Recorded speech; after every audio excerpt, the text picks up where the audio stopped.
Sa mga Kalapeños, inaalay ko po sa inyo itong award na na-receive namin ngayong araw na ito. Kasi kung wala po kayo, hindi po kami magiging masigasig. At sabi nga po, sa suporta po ng bawat mamamayan ng Calapan, naririto po kami para ma-achieve namin ang para sa Calapan. Magsama-sama po tayo, magtulong-tulong po tayo para mas marami pa pong ma-award na ma-receive ang Calapan City. And aside from that po, magkakaroon po tayo ng maraming investors sa darating dito sa atin sa lungsod ng Calapan. Sa inyo pong lahat, para po sa inyo to.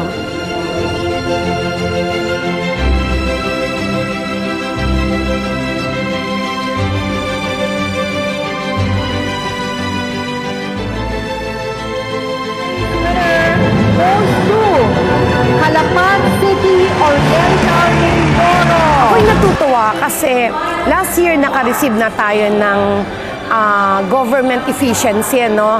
Ngayon naman, most resilient component city. And hindi ko in-expect kasi sabi ko nga, halos lahat nakuha na yung award.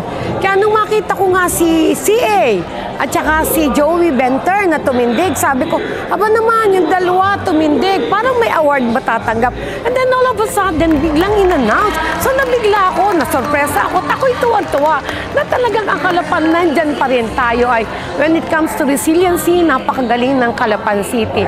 And salamat sa lahat ng mga kasama ko, mga department heads. Siyempre, kasama rin ang team ng CIO, team ng CTID, kasi muli at muli nakakuha na naman tayong award. At ito'y napakaganda para sa ekonomiya ng lungsod ng Calapan.